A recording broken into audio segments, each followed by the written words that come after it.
Hello students, இப்போ நம்ம இதில் பார்க்க போகிறது 7ஆம் வகுப்பு கணிதம் 2ஆம் பருவம் 3வது பாடம் பார்த்திங்கன்னா இயற்கணிதம் பயிற்சி 3.3ல் 4வதுல 5 கொஷின் கேட்டிருப்பாங்க. அதுக்கு ஆன்சர் பார்க்கலாம். 4வது கொஷின் பாருங்கள். பின்வரும் கோவைகளின் படியை காண்க. கோவை கொடுத்துக்கிறாங்க. அப்போது ஃபஸ்ட் கொஷின் x³ கழித்தல் 1. இதில் 2 உறுப்புங்கள் இருக்குங்களா. அப்போது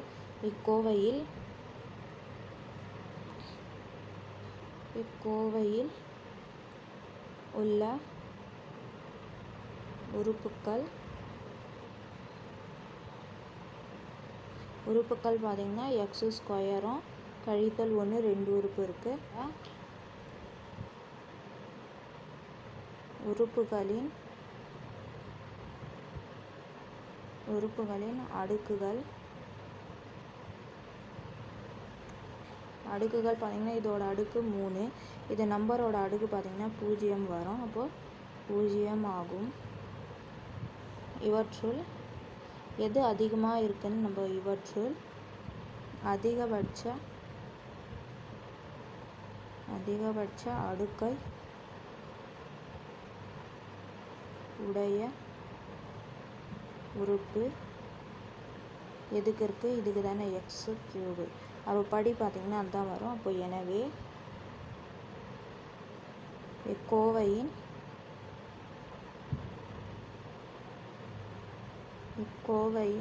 படி 3 ஆகும். அதுக்கப்புறம் பாருங்கள், 2வது கொஷின் அதே மாதிரி தான். இக்கோவையில்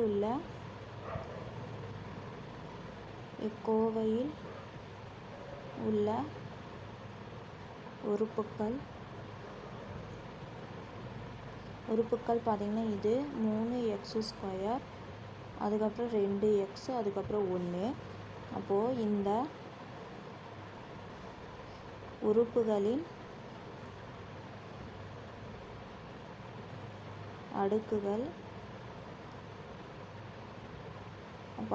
பார்த்திங்கன்னா இங்கே 2 இருக்குதுங்களா. அதுக்கப்புறம் இதில் 1 இருக்கிறதா அர்த்தம். அதுக்கப்புறம் இதில் 0 நம்பர் இருந்துச்சுன்னா அப்போ ஆகும். அப்போது இவற்றுள் அதிகபட்ச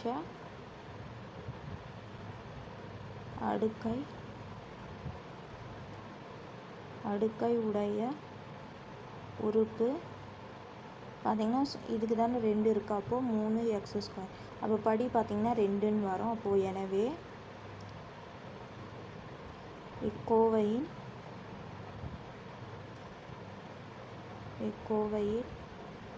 படி 2 ஆகும். அதுக்கப்புறம் பாருங்கள் 3வது கொஷினும் அப்படியே தான். இக்கோவையில்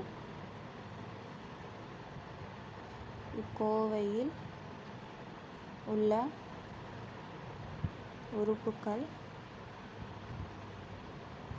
உறுப்புக்கள் தனித்தனியாக வேணும். 3t⁴, இன்னொன்று கழித்தல் 5st², இன்னொன்று 7s³ அப்போது இந்த உறுப்புகளின் அடுக்குகள் அப்போது இதில் 4 இருக்குதுங்களா. அப்போ 4. இது பாருங்கள், இதில் 1 இது 2னா 3. அப்போது 1 கூட்டல் 2. அடுத்ததில் பாருங்கள், இது 3 இது 2னா 5. அப்போ 3 கூட்டல் 2. அப்போது அதிகமாக இருக்கிறது உறுப்பு என்னது? 5. அப்போ 5னா இது கடைசியில் இருக்கிறது தான். அப்போது இவற்றுள் அதிகபட்ச அடுக்கை உடைய உறுப்பு 7s³t². எனவே இக்கோவையின்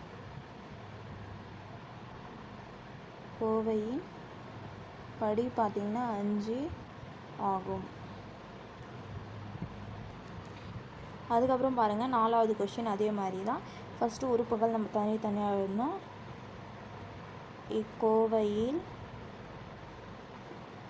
இக்கோவையில் உள்ள உறுப்புக்கள் உறுப்புக்கள் பார்த்திங்கன்னா 5, அதுக்கப்புறம் கழித்தல் 9y, அதுக்கப்புறம் 15y², அதுக்கப்புறம் கழித்தல் 6y³. அப்போது இந்த உறுப்புகளின் அடுக்குகள் இது நம்பராக இருக்கிறதுனா இதோட 0ன்னு வரும். அடுத்தது இங்கே y இருக்கிறதுனால 1ன்னு அர்த்தம். அதுக்கப்புறம் இங்கே பாருங்கள் 2 அடுக்கு, அதுக்கப்புறம் இதோட அடுக்கு 3. அப்போ எது அதிகமாக இருக்குது? 3 தானே. அப்போது இந்த உறுப்பு தான் அதிகமாக இருக்குது. அப்போது இவற்றுள் அதிகபட்ச அடுக்கை உடைய உறுப்பு கழித்தல் 6y³. அப்போ படி வந்து 3ன்னு வரும். அப்போ எனவே இக்கோவையின்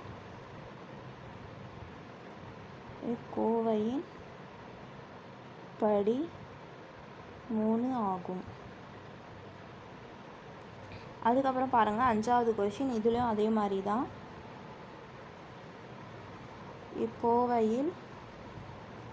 இக்கோவையில் உள்ள உறுப்புக்கள் பார்த்திங்கன்னா u⁴, அடுத்த உறுப்பு u⁴ அடுத்த உறுப்பு u⁴, v⁴, அதுக்கப்புறம் அடுத்த உறுப்பு u⁴, v⁴, அடுத்த உறுப்பு uv⁴. அப்போது இந்த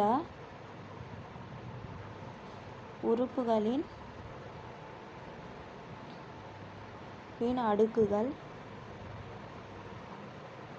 அடுக்குகள் பார்த்திங்கன்னா இதுக்கு 5 வருதுங்களா. இது 4 1 கூட்டினீங்கன்னா 5, இதுவும் 3 2 கூட்டினீங்கன்னா 5, இதுவும் 2 3 கூட்டினீங்கன்னா 5, இது 1 இது 4 கூட்டினீங்கன்னா 5, எல்லாத்துக்குமே 5 வருதுங்களா. அப்போ 5 5 5 5. அப்போ எல்லாத்துக்குமே 5னா இது படியோட 5 தான் வரும். அப்போ இவற்றுள்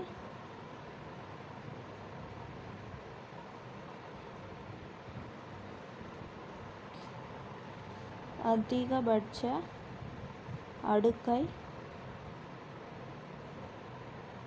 உடைய உறுப்பு எல்லாத்துக்குமே 5 வருதுன்னா எல்லாமே எழுதிடணும். u⁴, u⁴, u⁴, v⁴, u⁴,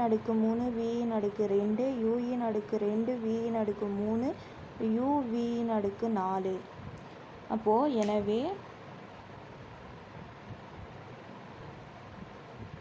இக்கோவையின் படி 5 ஆகும். புரிஞ்சுதுங்களா? அவ்வளோதான் ஆன்சர். 4வதுல இருந்தது 5 கொஷினுமே ஆன்சர் எழுதிட்டோம். புரிஞ்சுதுங்களா?